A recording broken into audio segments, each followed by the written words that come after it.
네, 안녕하세요. 볼리TV 인형입니다. 네, 토트넘이 리버풀과 EPL 7라운드 홈경기에서 2대1로 승리를 거뒀습니다. 이번 승리로 토트넘은 5승 2무 무패 행진을 달리면서 2위로 올라섰고요. 또 리버풀전 12경기 만에 승리를 거두게 됐습니다. 2017년 10월 이후에 승리가 계속 없었는데 마침내 이번에 승리를 거두게 됐습니다. 리버풀 입장에서는 되게 좀 운이 없는 그런 경기라고 볼 수 있고, 토트넘 입장에서는 운이 많이 따른 그런 경기라고 볼 수 있겠습니다. 먼저 골을 넣었는데 이 골이 인정이 되지 않으면서 그 이후에 손흥민 선수의 선제골이 터졌는데, 전반 33분 디아스가 살라의 패스를 받아서 골망을 흔들었습니다. 굉장히 마무리가 정말 좋았던 골인데, 이게 부심에 기가 올라가면서 오프사이드가 선언이 됐습니다. 이후에 VAR이 돌아갔는데 선을 제대로 끊지 않고 바로 그냥 골이 무효되면서 경기가 진행이 됐어요. 근데 이후에 경기 후에 프로 경기 심판 기구 PGMOL 이 기구에서 빠르게 오심을 인정을 했습니다. 토트넘과 리버풀전 전반전에서 심각한 인적 실수가 발생했음을 인정한다 라고 이례적으로 좀 굉장히 빠르게 오심인 거를 인정을 했습니다. 이에 대해서 굉장히 영국 언론이 난리인데, 축구 전문가로 활동하고 있는 맨유 레전드 게리 네빌도 VAR에 문제가 있다는 거를 이제 알려줬으니 자동화 시스템을 도입을 해야 된다. 뭐 이런 식의 의견을 쏟아내고 있습니다. 네, 아무튼 리버풀은 이것과 더불어 이날 2개의 퇴장이 나오면서 굉장히 어려운 경기를 펼쳤습니다. 전반전에 커티치 선수가 스터드가 들리는 태클로 비스마를 좀 가격을 하면서 VAR 판독 후에 다이렉트 퇴장을 당했고요. 후반전에 교체 투입됐던 조타 선수가 우도기에 대해서 반칙을 2번 범하면서 둘 다 옐로 카드를 받아 결국 퇴장을 당했습니다. 손흥민 선수는 원샷 원킬로 이번에도 마무리를 했는데요. 디아스 골이 취소된 이후 상황에서 메디슨의 환상적인 패스가 들어갔고, 왼쪽에 있던 히샬리송이 욕심부리지 않고 손흥민 선수한테 곧바로 내줬어요. 굉장히 좋은 타이밍에 패스를 해줬고, 손흥민 선수는 깔끔한 마무리로 득점에 성공을 했습니다. 경기 공식 MOM으로는 손흥민 선수가 좀 압도적인 득표를 받으면서 MOM으로 선정이 됐습니다. 지난 아스날전에서는 약간 팬투표에서 밀리면서 사카 선수한테 MOM 자리를 내줬었죠. 이번에는 45.7%라는 굉장히 압도적인 득표율을 받으면서 MOM으로 선정이 됐습니다. 좀 투표를 살펴보니까 2위는 리버풀 골키퍼인 알리송 골키퍼가 됐는데 29%의 득표를 받았어요. 사실 토트넘이 이날 이기지 못했으면 알리송이 MOM으로 될 수도 있겠다라는 이야기를 정말 입중계하면서 많이 했거든요. 그 정도로 알리송의 선방이 정말 대단했습니다. 네, 손흥민 선수의 유럽 통산 200호 골은 2010년에 손흥민 선수가 함부르크에서 데뷔한 이후로 13년 정도 만에 200호 골에 도달을 하게 됐습니다.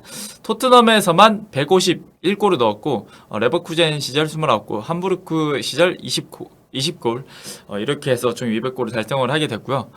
EPL에서는 총 109골을 넣었습니다. 그래서 맨유 레전드죠. 라이언 긱스와 동률이 됐습니다. EPL 득점 랭킹 27위에 현재 랭크가 되어 있고요. 이번 시즌에 지금 같은 득점 페이스를 유지를 한다면 충분히 20위권 안에 들어갈 수 있을 것으로 예상이 됩니다. 네, 그럼 리버풀전 토트넘 선수들의 평점을 한번 살펴보겠습니다. 저는 3개의 매체를 좀 참고를 했는데 9미닛, 그리고 풋볼 런던, 그리고 이브닝 스탠다드를 참고를 했습니다. 먼저 이렇게 쭉 보시면 손흥민 선수가 세 매체에서 다 8점을 받으면서 굉장히 좀 높은 MON급의 평점을 받았고요. 가장 평점이 높은 거는 포로였습니다. 포로가 이날 공수에서 굉장히 좋은 활약을 펼쳤다고 다들 평가를 했고, 또 결승골까지 포로의 그 크로스에서 나오면서 포로가 9미니츠에서 8점을 받고, 풋볼 런던에서 9점, 그리고 이브닝 스탠다드에서는 또 9점을 받으면서 9점이 벌써 이렇게 2개죠. 손흥민 선수는 다 8점이니까 포로가 좀 더 높은 평점을 받았습니다. 메디슨이나 히샬리송은 이브닝 스탠다드에서 8점을 받긴 했지만 나머지 매체들에서는 다 7점 정도를 받으면서 손흥민 선수보다는 약간 낮은 평점을 기록을 했습니다. 손흥민 선수 대신 교체 투입된 솔로몬 선수는 평점 5점, 6점, 6점으로 좀 낮다고 볼 수 있겠죠. 뭐 그렇게 위협적인 상황을 크게 만들지는 못했던 것 같습니다. 현지 반응에 대한 좀 코멘트를 좀 살펴볼 텐데요. 먼저 풋볼 런던입니다. 손흥민 선수한테 평점 8점을 줬고요. 전반전에 한국에서 넘어온 이유는 유럽에서 통산 200번째 골을 성공시켰다. 후반 초반 절묘한 발리슛은 알리송이 쳐냈다. 후반전에 다시 골망을 갈랐지만 히샬리송이 빌드업 과정에서 오프사이드를 범했다. 후반전에 고군분투하는 것처럼 보였고 솔로몬과 교체됐다라고 평가를 했습니다. 일단 뭐 200호 골에 굉장히 큰 의미를 두고 있는 것 같습니다. 그리고 후반 초반에 시도했던 그 발리 슈팅이 굉장히 좀 결정적인 장면이었다고 평가를 좀 했습니다. 여기는 히샬리송 선수한테 7점을 매겼는데요. 왼쪽에서 시작을 했고 손흥민의 선제골을 도운 완벽한 어시스트를 했다. 후반전에 또다시 주장을 내세웠지만 옵사이드 기가 올라갔다라는 코멘트를 남겼습니다. 그러니까 후반전에 한 번 더 손흥민을 도왔지만 이번에는 오프사이드 했다. 근데 그거는 굉장히 뭐 명백한 오프사이드라서 뭐 아쉽지 막 그렇게 할 말은 없었습니다. 자, 포로한테는 9점을 매겼는데요. 어떻게 평가했냐면 오른쪽에서 인상적인 활약을 또다시 펼쳤다. 거의 리버풀 선수들이 그를 뚫지 못했다. 마팁이 마지막 순간에 자신의 골대로 보낸 건 그의 매우 낮고 위험한 공이었다. 그러니까 크로스가 굉장히 위협적이었다는 이야기죠. 스페인 선수에게는 충분히 경기를 끝낼 수 있는 자격이 있었다라고 평가를 했습니다. 네, 뭐 일단은 공격적인 면뿐만 아니고 수비적으로 굉장히 좋았다는 걸 좀 강조를 했고, 그리고 마지막에 아무래도 그 굉장히 답답했던 상황이었잖아요. 토트넘이 9명의 리버풀 선수들을 상대로 몇 분 동안 계속 밀어붙였는데 실질적인 득점 장면을 만들지 못하다가 포로가 딱 올라가서 올린 낮은 크로스가 결승골로 연결이 됐으니까 여기에 굉장히 큰 의미 부여를 하는 것 같습니다. 자, 다음은 이브닝 스탠다드입니다. 이브닝 스탠다드는 손흥민 선수한테 역시 8점을 줬고요. 또다시 쉬워 보이는 득점을 만들었고 멀티골에도 가까웠다. 네, 점점 윙어라기보다는 엘리트 중앙 공격수처럼 느껴진다라고 평가를 내렸습니다. 네, 뭐 멀티골에 가까웠죠. 후반전에 두 번의 결정적인 기회가 있었으니까 또 이 부분이 굉장히 중요한 것 같은데 또 다시 쉬워 보이는 득점을 만들었다. 이런 부분이 굉장히 손흥민 선수의 오프 더블이나 그런 마무리 능력을 칭찬하는 대목인 것 같고. 점점 윙어라기보다 엘리트 중앙 공격수처럼 느껴진다. 여기도 손흥민 선수가 원래는 선수 생활 내내 약간 윙어 왼쪽이나 뭐 오른쪽 측면에서 많이 뛰었는데 올 시즌은 확실히 뭔가 중앙 공격수로서 골도 많이 넣고 좋은 움직임을 보여주고 있잖아요. 이제는 더 중앙 공격수에 적응했다는 그런 평가를 내렸습니다. 여기도 포로한테 9점, 9점을 매겼는데요. 조용히 뛰어났고 마티비 크로스를 돌려 알리송을 뚫을 때 돌파골을 만들 자격이 있었다. 그러니까 자책골 상황에 그런 돌파골을 만들었다는 이야기죠. 소유에서 편안해 보였고 파인의 서든에서 위협적이었고 리버풀의 역습을 막기 위해 몇 번의 마지막 도전했다. 포로가 이날 후반 21분쯤이었나요? 살라가 역습을 시도하는 상황에 굉장히 결정적인 태클로 잘 막아냈습니다. 뭐 이런 거를 이야기를 하는 것 같아요. 이날 수비가 좋았던 거를 또다시 칭찬했던 그런 부분입니다. 근데 이 이브닝 스탠다드 같은 경우에는 굉장히 좀 평점을 후하게 매겼습니다. 일단 히샬리송 그리고 제임스 메디슨, 이버스 비수마 이 세 선수에게도 모두 8점을 좀 매겼습니다. 손흥민 선수랑 똑같은 평점을 매겼는데 이거 조금 좀 후하게 주지 않았나 그런 생각이 좀 들긴 합니다. 일단 히샬리송은 3톱 왼쪽에서 자신감이 넘치는 모습이었다. 우도기와 연결이 좋았다. 이기적이지 않은 패스로 손흥민의 골을 도왔다. 골대를 강타하기도 했다라고 이렇게 적었습니다. 뭐 제가 본 그대로였던 것 같아요. 평가는 3톱 왼쪽에서 굉장히 좀 더 좋은 플레이였고 또 우도기 선수랑도 호흡이 나쁘지 않았어요. 우도기 선수가 계속 파고들 때 히샬리송이 패스를 내주거나 그런 모습들이 굉장히 좀 두 선수가 그래도 잘 맞는구나라는 걸 좀 느낄 수 있게 해줬고 또 손흥민 선수를 계속 찾는 그런 모습도 좀 보였기 때문에 히샬리송 이날 활약은 좀 좋았다고 평가를 합니다. 또 메디슨 같은 경우에는 또 한 번 결정적인 경기에서 손흥민의 골을 돕는 훌륭한 프리 어시스트로 리버풀의 문이 열었다. 그러니까 프리 어시스트 전에 나오는 그 패스를 이야기를 한 건데 그 패스 하나는 진짜 메디슨의 장점을 보여준 게 아닌가. 정말 리버풀의 그런 수비를 한 번에 뚫어버리는 굉장히 멋진 패스였습니다. 후반전에 알리송으로부터 멋진 세이브를 이끌었다. 네, 이 부분도 뭐 다 맞는 이야기죠. 비수마한테는 리버풀을 상대로 피치를 누비는 능력이 결정적이었다. 공을 빠르게 운반함으로써 9명을 상대로 템포를 조절했다라고 평가를 내렸습니다.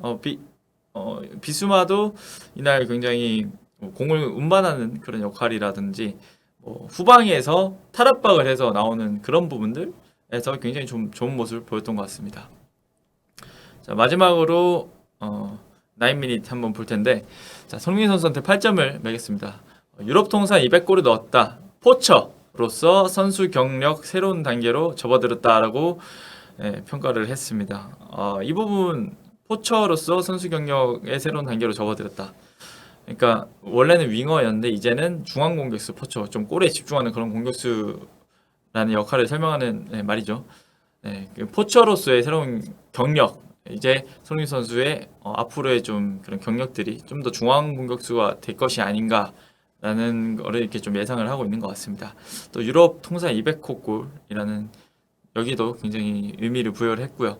또 포로에는 또 다시 8점을 줬습니다. 손흥민 선수랑 동점이죠. 라인에서 공수 양면으로 매우 유용했다. 주마다 수비력이 좋아진다. 진짜 올 시즌에는 포로가 한 주마다 정말 수비력이 계속 좋아지고 있는 것 같습니다. 히차리송한테는 평점 7점을 매겼는데요. 아이러니하게 중앙으로 이동했을 때보다 왼쪽이 더 편안해 보였다. 후반전에 손흥민 선수가 나가고 솔로몬 선수가 들어오면서 히차리송은 중간 중앙 센터포워드로 다시 이동을 했는데 그 이후부터 히차리송이 경기에 관여하는 영향력이 굉장히 적어졌습니다. 손흥민 선수가 중앙에 뛰고 히차리송이 왼쪽에 뛸 때는 굉장히 볼도 많이 잡고 볼을 지키는 역할이나 후반까지 많이 내려가서 수비적으로도 좀 도움을 주는 모습을 보였거든요. 근데 중앙에 있을 때는 오히려 고립되는 그런 모습들이 더 많았고 오프 더 볼 움직임도 그다지 좋지 않았던 것 같습니다. 그리고 손흥민에게 도움을 제공했다. 이날은 굉장히 그래도 굉장히 이기적이지 않고 딱 패스를 내주면서 도움을 내준 게 좋은 평가를 받고 있네요. 이베체는 사르한테 평점 5점으로 굉장히 낮은 평점을 매겼는데 사르가 좀 슈팅에서 안 좋은 모습을 보였거든요. 슈팅이 대부분 좀 힘없이 날아가거나 아니면 크게 빗나가거나 뭐 그런 모습을 보였는데 그런 부분을 좀 지적을 했습니다. 손흥민 선수의 역사적인 200호 골이 나온 리버풀전을 한번 또 쭉 살펴보고 또 현지 반응까지 한번 살펴봤는데요. 그러니까 영국 매체에서도 손흥민 선수의 그 유럽 통산 200호 골에 대해서 굉장히 많은 의미를 부여를 하는 것 같아요. 이제 아시아 선수로서도 정말 앞으로 다시 나오기 정말 어려운 그런 기록이기도 하고 굉장히 자랑스러운 기록인 것 같습니다.